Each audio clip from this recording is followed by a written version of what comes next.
People who like movies and people who hate movies, film critics, tend not to agree on what isn't a good movie. But for whatever reason, a lot of people think this film is possibly the very best movie ever made. It's no Caddyshack, but it's certainly a top 5 contender. Citizen Kane.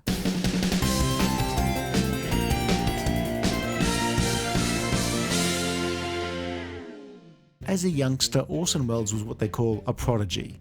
That means he was an early bloomer that made other people either in awe of their sheer talent or incredibly uncomfortable and annoyed by their sheer talent. I mean, I could go either way. In his early 20s, he formed the Mercury Theatre Company in New York, which quickly gained attention in the late 1930s theatre scene. But it was Mercury's modernised radio dramatisation of War of the Worlds that made Mercury and Welles notorious. Presented as a live news broadcast about an alien invasion in New York, listeners who tuned in halfway assumed that it was an actual invasion and did what anyone would do in similar circumstances. They shat their pants. As a result, Welles was both a hero and a villain. So, movie studio RKO made Welles an offer he couldn't refuse. That either his brains or his signature would be on the contract. Actually, it was incredibly generous for a man who'd never made a feature film before.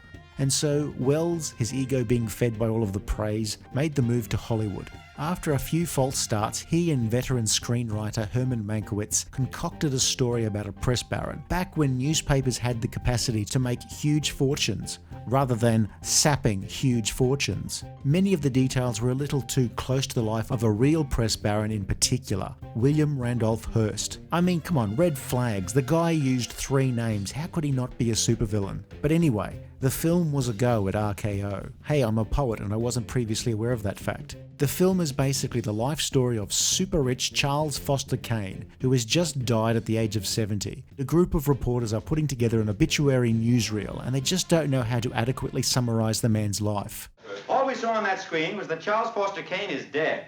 I know that, I read the paper. Someone has the bright idea that finding out what Kane's last words meant might somehow solve the riddle of Kane's life. Rosebud. It'll probably turn out to be a very simple thing. I mean, I myself would be skeptical that somebody's last words hold the key to their soul, since what do the words tell you other than the fact that trying to revive planking on a main road, and I'm no expert, was probably not the brightest idea.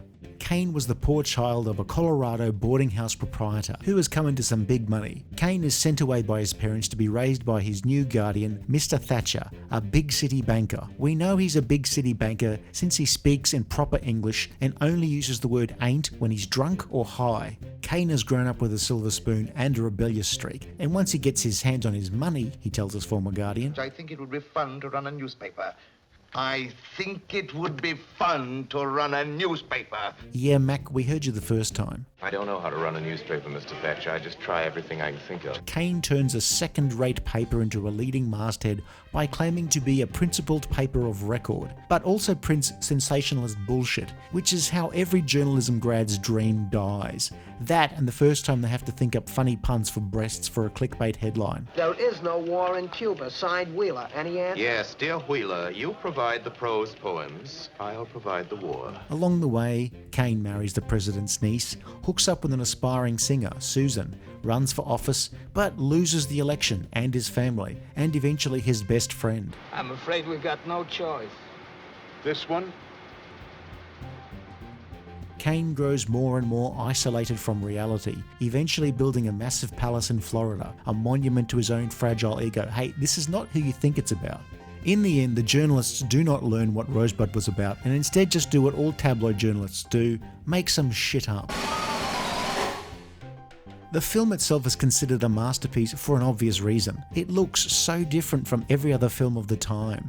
Welles was unfamiliar with the standard way of doing things and so felt free to try new things. And it worked for him. Sets have ceilings, camera setups keep everyone in focus without constantly cutting to close-ups. I mean, they came from theatre, so just letting the actors do the work enhances the film. What that kid needs is a good thrashing. That's what you think, is it, Jim? Yes.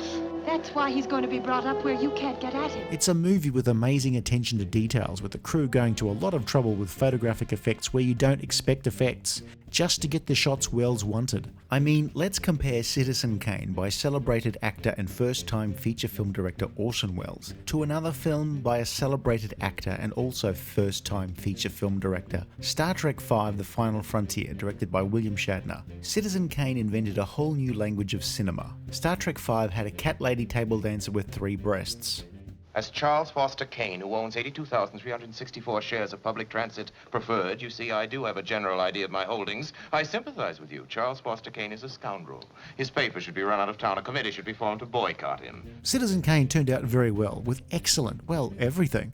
Acting, script, cinematography, production design, the list goes on, with the film eventually garnering many award nominations. You never give me anything I really care about. There was one teeny tiny snag. When it got back to William Randolph Hearst what Kane was about, he was pissed off. And he and his legions of employees did everything they could do to stop the film's distribution, by refusing advertising, having proxies blacken the name of Welles, and even getting to the point where RKO was offered money not to release the film. Under those circumstances, even Netflix wouldn't have bought Kane. If I hadn't been very rich, I might have been a really great man. Screenwriter Mankiewicz had been in Hearst's social circles for a time, and he knew Hearst and his wife, the actress Marion Davis. Hearst had bankrolled her career and made her into a star. Claims that Kane was not Hearst carried little weight, since in the film Kane bankrolled Susan's opera career that ended in humiliation for her. Many say Hearst was more pissed about the way the film depicted his wife than himself. Welles himself in later years came to regret Susan's treatment in the film. It's like the time I named my dog Mr. David after my despised high school maths teacher, just so I could shout, "Shut the fuck up, David," every time he barked at his own poo at 3 a.m. I expect to lose $1 million next year. You know, Mr. Thatcher, at the rate of $1 million a year, I'll have to close this place in 60 years. Many elements of Kane's life and personality also came from Welles, though it's unknown whether Welles barked at anybody's poo. You're awful funny, aren't you? Another popular theory was that Rosebud was Hearst's intimate nickname for a part of Marion Davies' anatomy. But that doesn't work, since who the hell would make a movie about some woman's pinky toe? Are you coming, Charles?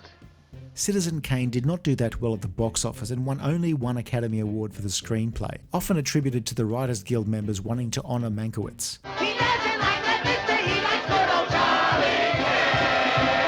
Mankiewicz and Welles fell out over Welles getting a co-writing credit, but Welles threw himself into directing other films, such as The Magnificent Ambersons, which, after the debacle of Kane's release, the studios were in no mood to give him final cut on anything, and so Ambersons was taken away from him. The rest of Welles' career was what was known in the trade as a bit all over the place, spending years trying to get money for his movies, even making a few good ones along the way, before in later years taking on any acting or advertising jobs for money, living life large until he himself became synonymous with the concept of a brilliant has-been living off his notoriety. It's probably a pity for Welles that he didn't live in an age when somebody like him could have lived very comfortably off convention appearances, signing autographs in between some dude from Stargate and the Green Power Ranger.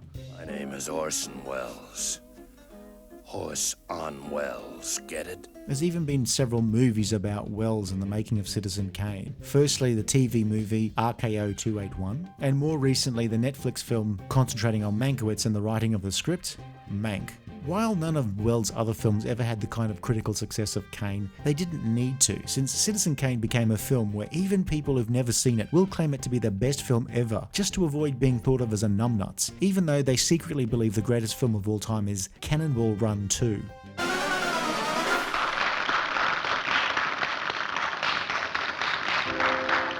If you enjoyed this video, please like and subscribe, leave a comment below, or check out some of our other videos.